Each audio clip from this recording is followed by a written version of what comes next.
to the laborers who actually do this. I think writing has been prohibited in several areas, but writing is still going on. Unfortunately, writing produces the best quality fiber, which cannot be matched. An anaerobic leach bed reactor with a biogas generator. And it reduces the retting time. Retting time in the open waters is about 6 to 8 months. It reduces it to 1 month. And you get as good quality as retted fiber. And it is pollution free. There is complete recycling of water. And you get byproducts, as biogas as byproduct, and also clean pit, which can be used as which can be actually exported as a mulching agent for garden soil, because it has already been cleaned up with all the polyphenols. It is very good material. So, but this technology, I think we developed about 6 years ago. It is still in our lab. Nothing has happened to it. So that's why I'm saying we need help. You have to tell us how to put it out into the field. Now the same technology can also be used for other fibers, which are with totally untapped potential, for banana and pineapple, which are actually very valuable fiber. And the same technology can be used for extracting silky fiber from banana stem, which is a waste, and pineapple leaf, which is a waste and a nuisance.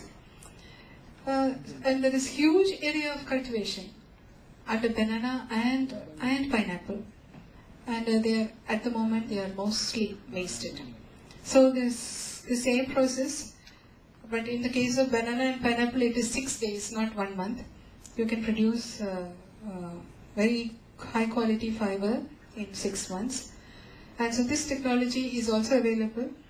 And in this we have progressed a little bit further, because we have now signed up an agreement with Kudumbashree to put up a demonstration unit of these two technologies. In Kudumbashree has a pineapple farm and a banana farm, so we're going to put up this a demonstration unit in both those places. So the grand challenge is, we have technologies, but how do we convert them to livelihoods? So we have all these options. We have to interface with NGOs, with governmental agencies like Kudumbashree. We have to train them. It's not like a normal entrepreneur taking up a technology. If you want to give it out as livelihoods for the poor, there needs to be a lot of training in entrepreneurship, in the technology, not only in the technology, but also in entrepreneurship, in finding markets, all those things have to be there. So there is special training requirements here. And another thing, in all the enterprises by the poor, is that the products are not properly designed. I mean, you don't have you seen the products designed by, let us say, Khadi Village Industries? I saw some banana fiber products which they have built. The same things which I have seen in my childhood, they still have the same designs, the same kind of products. Whereas the international market is changing all the time. So there needs to be, they need to have all this information, market information. What does the world want? What is the kind of, so we need designers to design products which will sell, and we can tap the international market. So the whole thing needs a huge ecosystem if this is to work. We need the technology provider, that's all we have. We need product designers, we need the market, we need consultants, we need training and hand-holding. We need to align to government programs, NGOs, we need to tap into funding, and probably corporate social responsibility can also play a part in this. So it's a complicated web of different people, and my request is it possible for TAI to catalyze this ecosystem? I will end up with a few more technologies that we have. We have again the same technology. It is a closed rating bioreactor again, to produce white pepper from fresh or dried pepper. You remove the skin and you have white pepper. And this is an award-winning technology. We got the WIPO gold medal and the NIDC technology award for this. So this is a potential technology. I mean, this is not on the shelf. A lot of entrepreneurs have taken this technology. And then we have good expertise in spice processing. We have a process for extracting oleoresins from fresh ginger. And Kerala government is now putting up a unit in Wayanad with our technology. And we have a process for red chili which was put up in Karnataka, where we get high color value, aflatoxic free, high export potential chili powder. And then these are a few things which we are developing. Nutritious food products from wasted or underutilized sources. Raw banana peel, which is a waste from chips manufacturing, that can be converted into nutritional fiber product. And then palm nira syrup, that is, you stop the crystallization of the palm nira and you make it in a syrup. And then preservation of jackfruit by osmotic dehydration.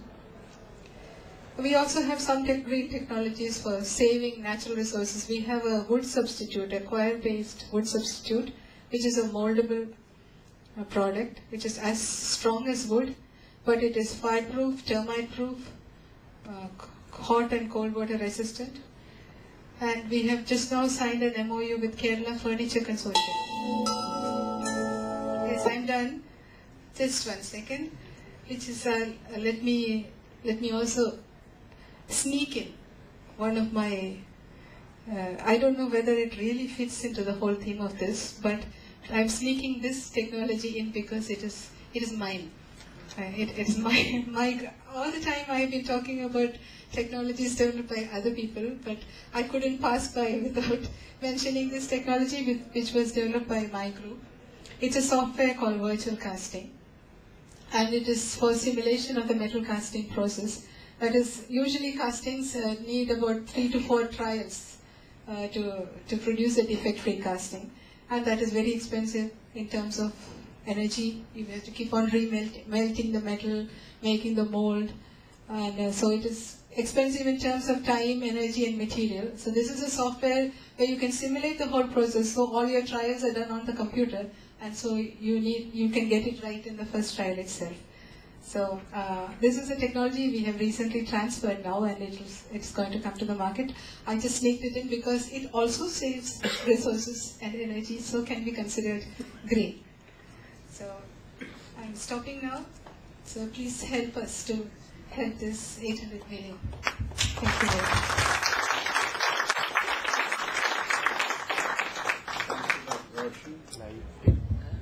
In fact, she has thrown up several ideas for entrepreneurs to look for and adapt and bring into practical businesses.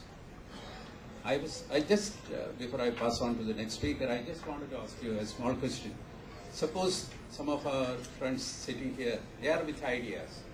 Can they come to you for getting their idea developed and delivered to them for starting an industry? How costly it would be? How NIST is organized? You can probably answer it at the end. It's a point, they might all be having many wonderful ideas, but they don't know where to go for development support to take it to a business level. So let's move on to the next last speaker. This is Mr. Ajit Menon, who is the CEO of DS Group of Companies from Singapore. He's an international business executive whose strategic insights about market creation and product innovation have helped transform business of small and medium enterprises. He has over 19 years of experience in the field of design and engineering, working with global companies like Autodesk and Intergraph, and building profitable and sustainable revenue growth for them. He is the CEO of DES Group of Companies. In this role, he is responsible for creating the vision, strategy, and operational plans that help to increase the revenue growth and driving the company towards the IT.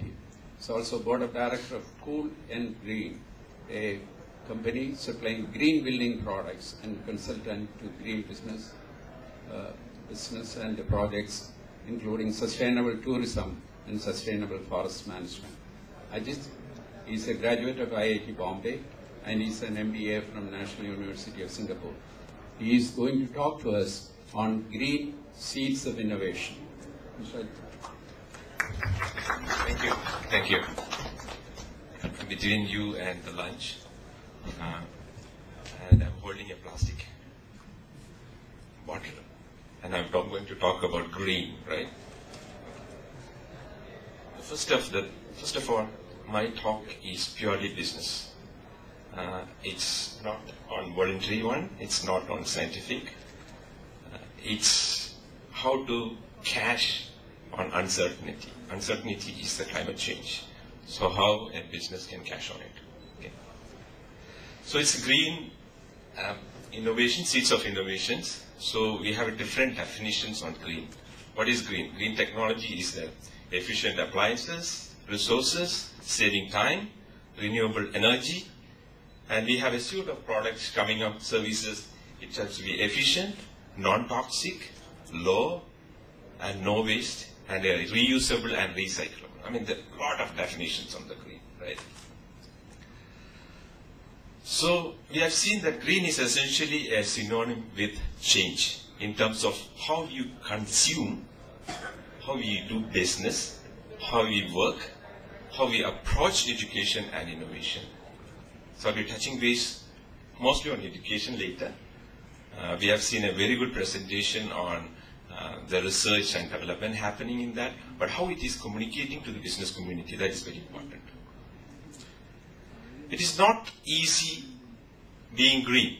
So you need to reinvent the process, because you have seen a lot of research is happening, system, products, businesses, and we have grown from the comfort with over the past century. We are comfortably consuming the things. Now if you want to put the green, it's a shifting away from the quick fix towards a lasting and a sustainable solution. A wave of innovation occurs when there is a recognized genuine need in the market that is leading to a market expansion.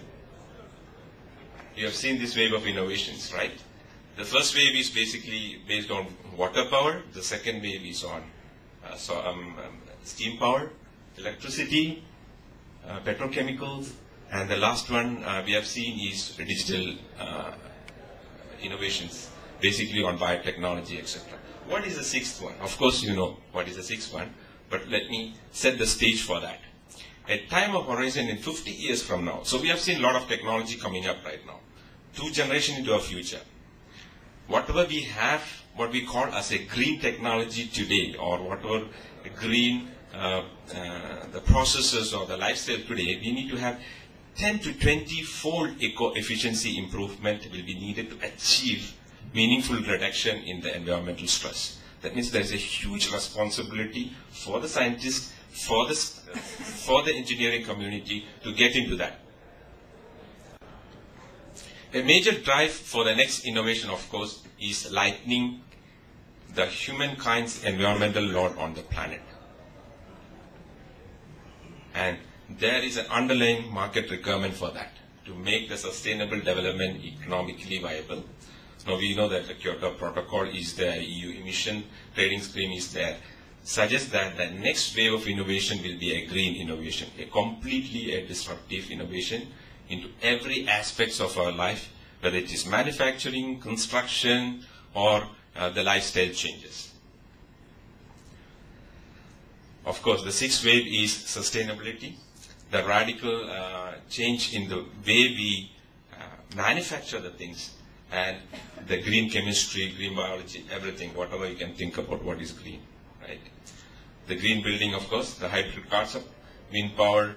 So there is a need for research, and a sustainable research and education need to go into the field of material science, ranging from the, we have seen some of the research which has been demonstrated here on the green chemistry. Let me give a simple example on a conventional building life cycle. So if you know how, if you have built a house, you know that this is what you do. You design, you construct, you operate and maintain, and you demolish the building. I mean, this is how it happens. This is the life cycle of a building. So when the sustainable building comes, the process changes. The core of sustainable building is nature. So how do you build? How do you construct? You need to put three factors into that. One is the economy of the resources, the life cycle of the design, and the human design, which include how do you energy conservation is there, water conservation is there, material conservation is there, right? Then again, you have to say how good you feel staying inside an apartment without using up the aircon, air conditioning, etc. Unlike other waves of innovation, this wave is urgently needed to prevent further pollution, climate change, species loss, and the ecosystem decline. Are we ready? Technological innovation and design know-how. So we have an issue demonstrated here.